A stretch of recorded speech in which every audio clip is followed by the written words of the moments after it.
দর্শক আসসালামু আলাইকুম। বাংলাদেশের রাজনীতিতে অন্যতম একজন গুরুত্বপূর্ণ ব্যক্তি আন্দালিব রহমান পার্থ।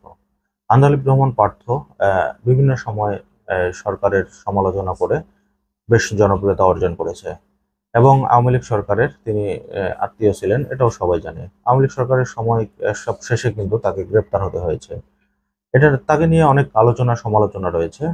তবে তিনি নির্বাচন নিয়ে সব দলের মধ্যেই কম বেশি আলাপ আলোচনা হচ্ছে। এবার আন্দালিব রহমান পার্থ নির্বাচন নিয়ে বেশ কিছু কথা বললেন। এটা নিয়ে একটা নিউজ করেছে দৈনিক কালের কণ্ঠ। শিরোনামে বলা হয়েছে, দেশের মানুষ নির্বাচনের জন্য মুখিয়ে আছে। আসলে বাংলাদেশের মানুষ নির্বাচন চায়, সংস্কার চায়, সবকিছুই ঠিক আছে। আবার অনেকেই চাচ্ছেন যে ডক্টর মোহাম্মদ ইউনূস আরো 5 বছর ক্ষমতায় থাক। তবে আমি মনে করি ইউনূস সরকার 5 বছর ক্ষমতায় থাকলে দেশের খুব বেশি যে একটা উন্নতি হবে সেটা না। এখন পর্যন্ত ইউনূস সরকার যে সংস্কারের একটা প্রতিবেদন জমা দেখাতে পারেনি। 8 মাস পার হয়ে গেল, এখন পর্যন্ত কোনো সিঙ্গেল সংস্কার কিন্তু তারা করতে পারেনি। তাহলে তারা যে বলছে সংস্কার করবে, এটা মানুষ কিভাবে বিশ্বাস করবে? সেদিক থেকেই কিন্তু সব দলের যে নির্বাচন চাওয়া, এটা কিন্তু যুক্তিসঙ্গত। আমি মনে করি ইউনূস সরকারের নির্বাচন দিয়ে সরে যাওয়া উচিত। তো আন্দালিব রহমান পার্থ যে ব্যাপারটি বলেছে নির্বাচন নিয়ে, যে দেশের মানুষ নির্বাচনের জন্য মুখিয়ে আছে বলে মন্তব্য করেছেন জাতীয় পার্টি বিজেপির চেয়ারম্যান আন্দালিব রহমান পার্থ। দ্রুত নির্বাচনী রোডম্যাপ ঘোষণা করা উচিত। রবিবার বিএনপি চেয়ারপারসনের কার্যালয়ে দলটির লিয়াজো কমিটির বৈঠকে শেষে তিনি এ মন্তব্য করেন। তিনি আজকে বিএনপির নেতাদের সাথে একটি সাক্ষাৎ করেছেন এবং সেই সাক্ষাৎ থেকে বেরিয়ে এসে তিনি এই মন্তব্যটি করেছেন। অন্তর্বর্তী সরকার দেশকে অনিশ্চিত দিকে ঠেলে দিতে পারে না বলে উল্লেখ করে আন্তালিব রহমান বলেন, সংস্কারের জন্য নির্বাচনের কালক্ষেপণ করবেন না। ডিসেম্বরের আগে নির্বাচন সম্ভব। তিনি বলেন, আমরা বিশ্বাস করি এই সরকার আমাদের সরকার, এই সরকার আমাদের আন্দোলনের সরকার, এই সরকার ছাত্র জনতার আন্দোলনের সরকার, এই সরকার জনগণের সরকার, কিন্তু জনগণের ভোটের মাধ্যমে নয়। এই সরকারের পাশে আমরা ছিলাম, অতীতেও থাকবো।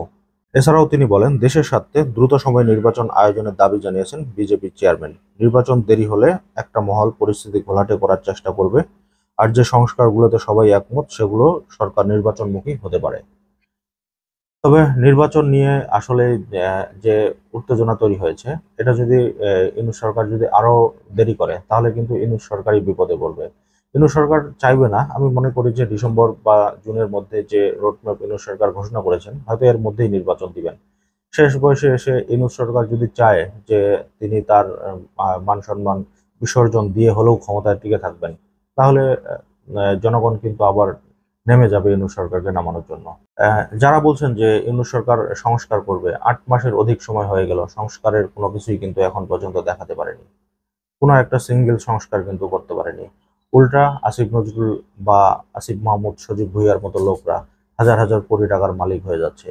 তারা আজকে ইলিয়াস হোসেন একটি ফেসবুকে স্ট্যাটাস দিয়েছে, সেখানে দেখা গেল আসিফ নজরুল সেখানে এক জজের কাছ থেকে 50 লাখ টাকা ঘুষ নিয়েছে, যেটা তিনি প্রমাণ সহ দেখিয়ে দিয়েছেন।